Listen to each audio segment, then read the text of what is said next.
this book, you talk about these mission conferences. And I know some people are like, oh, missions conferences. I don't want to talk about missions conferences. No, you need to talk about these missions conferences because these missions conferences are huge and they trickle down to where we're at right now. A lot of the different ideas. So just give us a brief overview of these mission conferences and why they were such a big deal. And it's starting off, I mean, well, we could start with William Carey because I know he wanted the one in 1810, but let's start with Edinburgh in 1910. Why is that such a big deal? I'm going to take you back even earlier. Oh, we're going back even further. Take me, Alan, take me. I'm going to be historical geeking out here, okay? So when people say to me, like, I don't care about these, ecumenical missions conferences, I'm like, okay. Okay, so, ecumenicism, that's a bad word, right?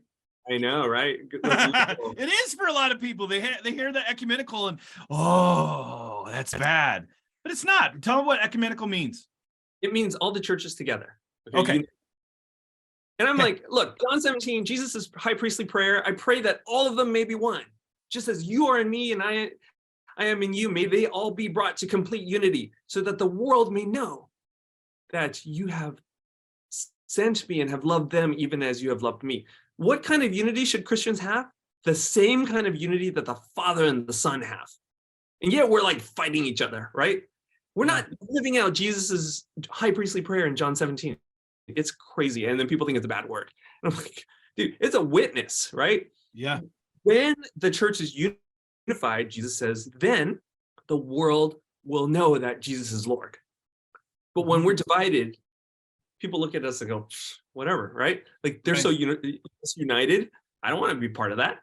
Right. It's a missional witness to be united. This is why missions conferences are usually the most ecumenical, because they bring together everyone. People put aside their differences because they're like, we got to work together to like evangelize the world, right? Yeah. And so, okay, so to people who are like, who cares about ecumenical conferences? I'm like, the first ecumenical conference was 325 AD, Nicaea. Ever heard of the Nicene Creed? I'm like, I believe in God the Father Almighty and in Jesus Christ is only. I mean, all of that comes from the Ecumenical Council, and this is where some of our most solid foundational theology comes from. Look, mission is the mother of theology, and so the Apostle Paul, when he did all these missionary trips and he crossed all these different cultures, he wrote more theology because he's like, oh, I've never thought about how the gospel can reach these Gentiles. I better write about it, right? 1 Corinthians, right? That's right. How does the gospel reach these people in Rome? Romans, he writes, right? And so the more missions he does, the more theology he writes, And so if it wasn't for the fact that he was a missionary to all these places, we wouldn't have half the New Testament, And so, and then ecumenical councils are when all these Christians come together and they're like, okay, we've crossed more cultural boundaries. Let's create more theology, because theology is trying to address cross-cultural situations. How do these cross-cultural people talk to God or talk about God or interact with God, right? That's what theology is. It's a human attempt to try to get people to learn how to combine their culture with thinking and talking about God and doing, living it out. It's not just thinking about it, it's doing it.